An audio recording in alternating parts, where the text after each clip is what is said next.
Hola, ¿cómo están? Hoy toca el módulo 8 y vamos a hablar del tutor, el tutor ad litem en realidad.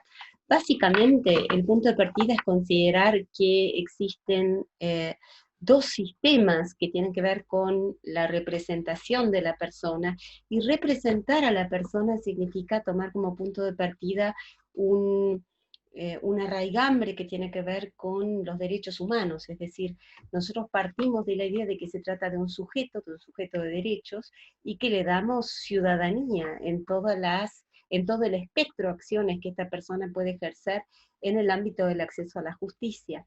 Esta persona de la que estamos hablando no es otra que el niño o el adolescente, y nosotros estamos pensando que ese niño o ese adolescente tiene tanto derecho como un adulto de tener carta de ciudadanía, de tener presencia y de poder actuar en el marco de las acciones que quiera entablar dentro de la jurisdicción. Claro que cuando hablamos de un niño estamos hablando de un espectro bastante amplio. En realidad, cuando hablamos de la persona humana estamos hablando de un espectro bastante amplio de situaciones que pueden darse. Y esto no tiene que ver solamente con la edad. Es decir, puede tener que ver con la edad, en el sentido de que evidentemente una persona por nacer, un niño cuando está en el vientre de su madre, actuar por sí le va a resultar bastante dificultoso. Un niño recién nacido de pocos meses que no tiene posibilidad de expresarse con palabras y que por lo tanto no puede ni siquiera elegir abogado o manejarse, obviamente está en una situación de mayor eh, desigualdad respecto de una persona que es autónoma y puede valerse por sí misma. En realidad el derecho internacional entiende que las personas humanas hasta los 18 años tienen un margen de vulnerabilidad mayor, por el cual de alguna manera hay que fortalecer, hay que acompañar esa presencia en el acceso a la justicia con algún mecanismo particular. Esto es lo que surge del artículo 19 de la Convención Americana de Derechos Humanos, ¿no? La idea de que tiene que haber medidas de protección, y esas medidas de protección no significan negar la subjetividad, sino justamente empoderar. En esta idea, la idea de que no se trata de sustituir, sino de empoderar, eh, existen fundamentalmente dos tipos de acompañamiento para el acceso a la justicia que nosotros conocemos en el derecho de hoy. Uno es más antiguo, es el que conocemos mejor, que se maneja con bloques de color, así como los que ven ustedes en la diapositiva, es decir, como si fuera amarillo y blanco, ¿no? Son dos bloques de color muy marcados, color block para los que les gusta la moda. Entonces son como dos bloques de color muy marcados. Uno es el sistema sustitutivo, en el cual la persona desaparece y yo pongo en lugar de ella otra persona que va a ocupar su lugar y que lo va a representar. Fíjense qué linda la palabra representar, como una representación artística, es volver a ser presente, es decir, hacer presente a la persona que no puede hacerse presente por sí misma, ¿no?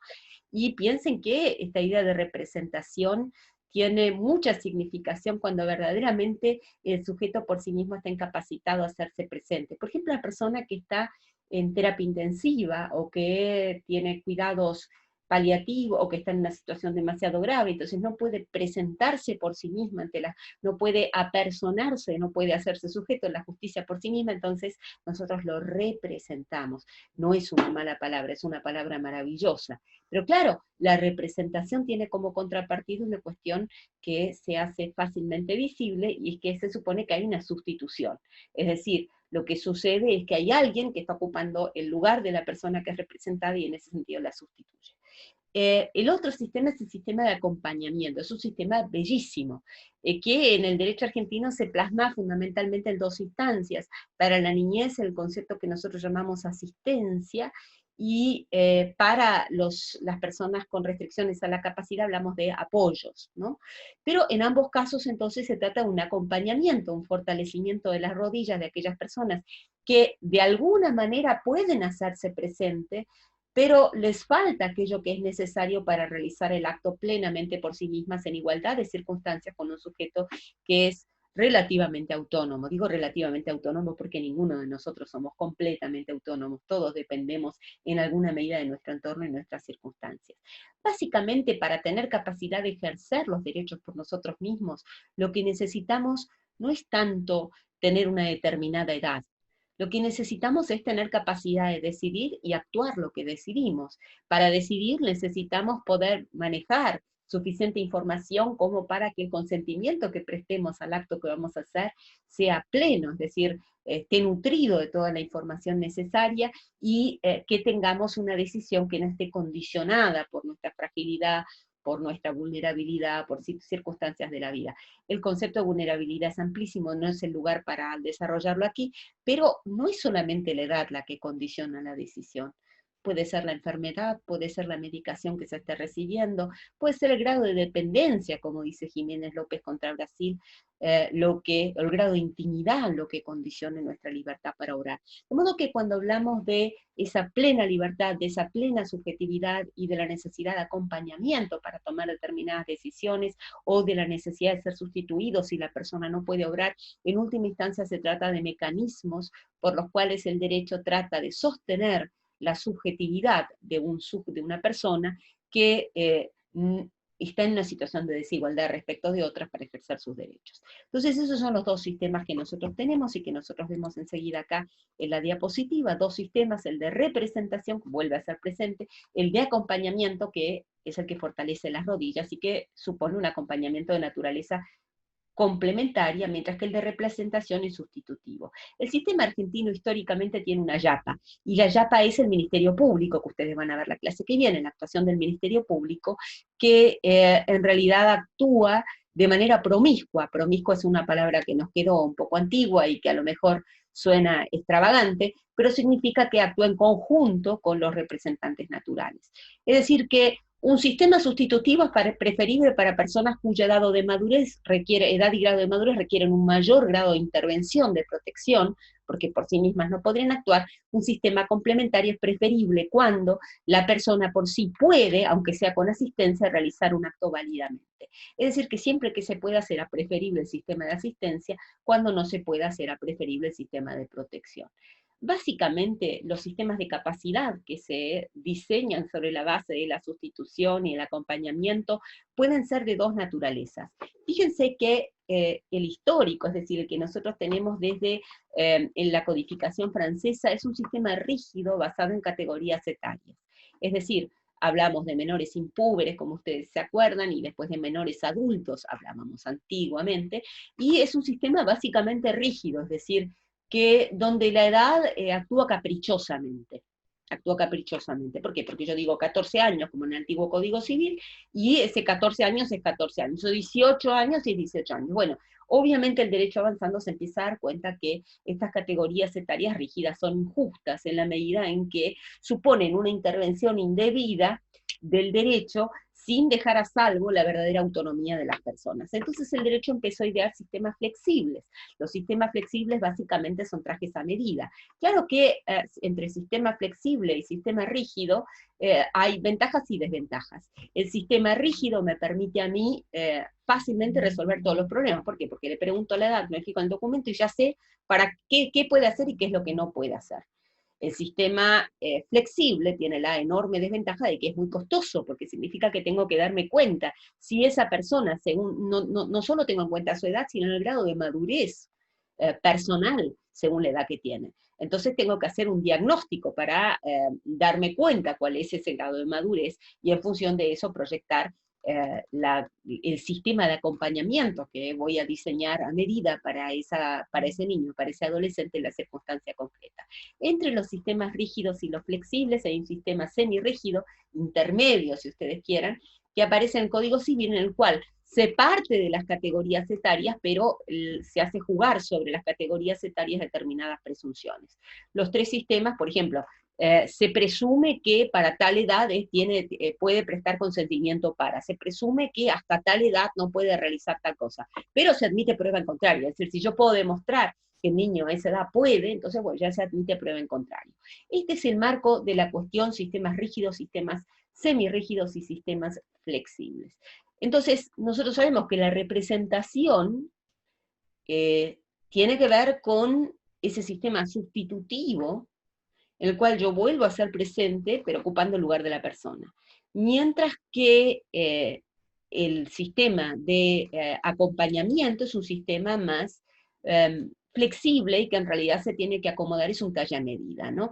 Si nosotros proyectamos esto sobre la intervención en el proceso, Entonces vamos a ver que tenemos una serie de sistemas en el derecho argentino. La intervención en el proceso nosotros ya la hemos visto, es múltiple, puede ser a través de la escucha, puede ser a través de tercero, puede ser una intervención como parte, y cuando la intervención en el proceso se da en carácter de parte o de tercero, es decir, cuando tiene una intervención legal el sujeto niño o adolescente, entonces nos encontramos con el problema del sistema de acompañamiento o de sustitución que se ajusta a ese niño o adolescente. Básicamente nosotros sabemos que los padres son los representantes naturales del niño y que los padres eventualmente pueden ser sustituidos por un tutor. Entonces, básicamente los padres tienen una representación natural, esta representación natural tiene una categoría rígida, es decir, no es que los padres dejan de ser padres, pero sí que tienen una representación que está establecida en el código hasta los 18 años. Y hasta los 18 años nosotros sabemos que los padres tienen la responsabilidad parental respecto de ese niño, ese adolescente. Entonces, a partir de esa categoría rígida etaria de 18 años, que el código establece para la mayoría de los niños, algunos pobrecitos, los más lábiles de todos, que son los que son los adolescentes sin cuidados parentales, el legislador cometió una cosa que yo considero cruel, que es bajarles la mayoría de edad a los 16. Yo sé por qué lo hizo con buenas intenciones y todo lo demás, pero bajarle la mayoría de edad a la población más vulnerable, que es aquella que ha sido privada del cuidado de sus padres, me parece como un abandono. Pero bueno, nosotros tenemos esa situación, es una opinión personal. Los padres tienen hasta los 18 años la representación natural, los tutores tendrían también la representación natural. Eso, que tengan la representación natural significa que hay un plexo subsidiario de representación para todos los niños y adolescentes hasta los 18 años. Ahora bien, cuando aparece un conflicto entre los intereses de los padres y los de los hijos, se puede designar un tutor. Ahora bien, este tutor que se designa puede ser un tutor de naturaleza especial para el proceso, puede ser un tutor de naturaleza general que ocuparía el lugar de los padres, ¿no es cierto? También puede haber la representación promiscua del Ministerio Público, que vela por el interés del niño en todos los procesos, aun cuando el niño no sea parte, sino que haya un interés del niño en juego. El defensor administrativo del sistema de protección de derechos, que puede tener intervención en el proceso, y de hecho en varios procesos del sistema del derecho civil está explicitada su participación, claramente en el tema de adopción, y finalmente la intervención del defensor provincial o de la nación, que a veces en algunos procesos particulares se hace presente e interviene porque quiere dar su palabra. Esto sería la intervención por medio de representantes legales, pero también podría darse la intervención que a partir de los 13 años, como ya se pueden celebrar actos, como ya es posible celebrar actos lícitos, podría ser perfectamente viable la intervención con asistencia letrada a través de un abogado. Queda la duda si el tutor ad litem podría funcionar como un asistente letrado, lo vamos a analizar. Yo entiendo que sí, porque como se le aplican los mismos estándares que a los padres, se le aplica el estándar de autonomía progresiva y por lo tanto la intervención se debe ajustar a la capacidad específica, a la capacidad y a la edad y grado de madurez del representado, entonces debería retirarse la representación y actuar como asistente letrado. La representación promiscua del Ministerio Público, la del representante administrativo, la intervención del defensor provincial o de la nación. Otra vez, como nos preguntamos la otra vez, qué problema que haya 5 intervenciones respecto de un niño, ¿no? Y qué problema también que converjan esas 5 intervenciones que pueden ser burocráticas a la hora de resolver un proceso. Más bien pienso que lo mejor será aspirar a la menor cantidad de representaciones posible, preferentemente la vela, tener, digamos, que tenga la vela, la vigilancia sobre el proceso el Ministerio Público y que haya alguna persona más que en todo caso se dedique a la representación o asistencia técnica del niño. El tutor. Vamos a saltear quién es el tutor, porque ya lo sabemos, pero tenemos que saber que lo que se dice sobre el tutor en general se aplica al tutor especial. Es decir, las reglas que se aplican a la tutela en general, a la tutela general, se aplican a la tutela especial. Básicamente sabemos que el tutor, según el artículo 104, tiene como finalidad la protección de la persona y bienes del niño, niña o adolescente. Esto significa que puede haber tutor en la adolescencia. no solamente que puede haber un tutor legal, sino que también puede haber un tutor de naturaleza especial, porque como les dije, el sistema del tutor especial se aplica, se le aplica al sistema del tutor especial, se le aplica al sistema del tutor general. Y tiene una relación con la responsabilidad parental porque subsidiariamente se aplican las normas de la responsabilidad parental, razón por la cual creemos que aquí también se aplica la regla de autonomía progresiva. Como vemos ustedes, las remisiones al 639, el 639b se refiere específicamente a la autonomía progresiva. Si nosotros que vemos que hay una serie de relaciones entre distintos tipos de tutela, que nosotros vamos a ver ahora específicamente la tutela especial, me interesa entonces detenernos un instante. Hay varios tipos de tutor especial. Pueden tener funciones administrativas o pueden funcionar como tutor ad litem. A nosotros nos interesa el que interviene en el proceso, y ese interviene básicamente cuando hay un conflicto de representaciones o de asistencias. Es decir, cuando hay un conflicto de intereses, alguien tiene que velar por el interés autónomo y separado del niño. Es decir, nosotros tenemos un tutor ad litem en dos hipótesis, en la hipótesis en las cuales hay un conflicto de intereses, o bien entre los hermanos, o bien entre distintos hermanos, entonces se designa para cada uno un interés propio, un tutor propio, o bien cuando hay un conflicto de interés entre los niños y sus padres. Se trata de un representante legal, yo creo que también podría ser un asistente, no es una carga pública, es una situación subsidiaria, hay que justificar su intervención, no se elige voluntariamente, lo designa el juez, su intervención es excepcional y tiene una finalidad claramente especificada, y su intervención cesa cuando finaliza esa intervención. Respecto de quién, bueno, se aplica en general respecto de niñas, niñas y adolescentes, y hay tres situaciones que tal vez merecen una especial atención, que son la de los niños, niñas y adolescentes, la A de la persona con edad y grado de madurez suficiente, caso en el cual la edad y el grado de madurez suficiente deben ser valoradas, y el caso del niño por nacer. Si vamos al caso del niño por nacer, ¿cuándo hay intervención respecto del niño por nacer? Bueno, respecto del niño por nacer, nosotros sabemos, goza de la representación natural de sus padres, pero a veces hay un conflicto de intereses entre los padres y el niño por nacer. El caso famoso de un tutor de niño por nacer, tutor ad litem, fue el caso de Ricardo Rabinovich Bergman. En el caso de Rabinovich sobre medidas precautorias, el famoso caso de RRD del censo de embriones, que terminó un poco en la nada, se hizo finalmente un censo de embriones, nunca más se pudo volver a hacer, se hizo uno en 1999, después no se hizo ninguno más. Pero un caso actual podría ser cualquier situación en que hayan derechos afectados, por ejemplo, me imagino en una sucesión, en la cual podría haber derechos controvertidos entre el reclamo de la madre y el reclamo del hijo por nacer, que lleva el vientre, si murió el esposo, ambos tienen intereses en la herencia, y hacer valer, podría ser interesante que se defienda el interés del niño separadamente. Un problema particular sea en el caso de los progenitores adolescentes, porque ahí hay un derecho de intervención atípica de los abuelos. Es decir, piensen ustedes qué pasaría si si una jovencita es adolescente, todavía no es mayor de edad, pero está embarazada, y hay un derecho de intervención atípica de los abuelos, y entonces habría una cantidad de situaciones convergentes, porque los abuelos tienen un derecho de exclusa, por decirlo así, pueden acompañar o oponerse a las decisiones que tome la madre que pongan en riesgo la vida del niño, o la decisión de dar en adopción. Y ahí entonces se da una circunstancia bastante particular en donde hay representaciones convergentes, donde está la representación natural del progenitor adolescente, donde está la asistencia del responsable legal del progenitor adolescente, y donde podría haber también la designación de un tutor ad litem. Después está la situación del tutor ad litem y el abogado del niño, que sería la hipótesis del adolescente, ¿no? Nosotros sabemos que el tutor ad litem puede ser designado por el juez, y que el juez puede decidir que el adolescente eventualmente, en lugar del tutor ad litem, elige un abogado, ¿no? La asistencia letrada no puede ser impuesta, en cambio la tutela sí, la tutela ad litem sí. Ahora, ¿es lo mismo el tutor ad litem que el abogado? ¿Cumple la misma función? Bueno, depende de la teoría que se tome.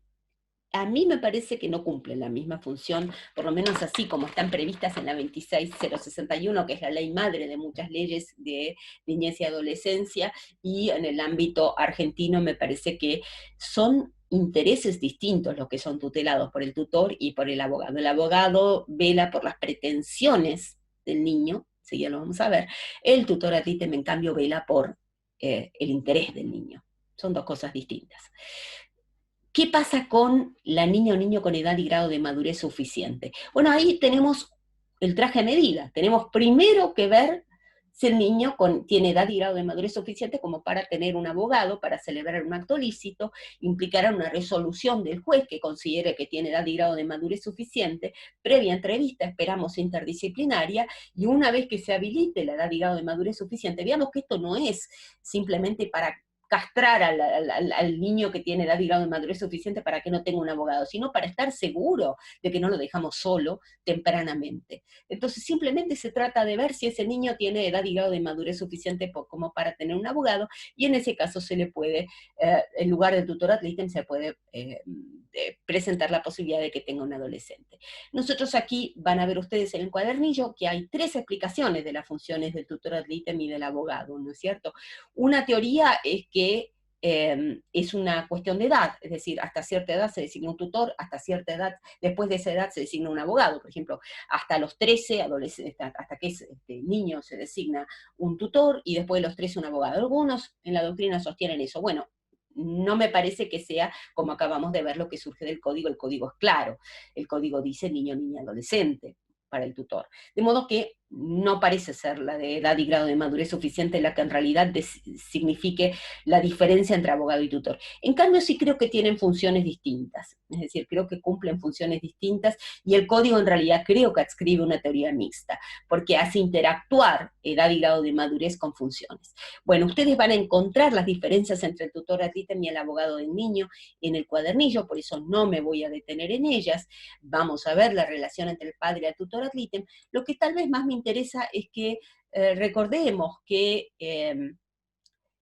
entre el Ministerio Público y el defensor ad litem, que ustedes van a ver la semana que viene, el tutor ad litem, hay una relación de control. Y eso es muy importante porque el Ministerio Público vela sobre la adecuada función del rol de tutor ad litem. Muy bien. ¿Qué derechos tiene el niño adolescente frente a la designación de un tutor? Tiene derecho a oponerse, tiene derecho a ser oído, tiene derecho a pedir su restitución o remoción, y tiene derecho a pedir entrevistas con el tutor ad litem. Yo me acuerdo un caso en el cual se designó un tutor ad litem y los niños estaban verdaderamente incómodos y no se querían ni siquiera reunir con él. Yo creo que esas designaciones son ineficaces, no cumplen con su función propia. El niño tiene que estar a gusto con el defensor ad litem que se le designó. Bueno, nosotros vamos a culminar aquí nuestro ejercicio y nuestra presentación de la clase, y los dejamos entonces con el cuadernillo y con el material que ustedes después puedan acceder para leer. Quedo a disposición para cualquier pregunta.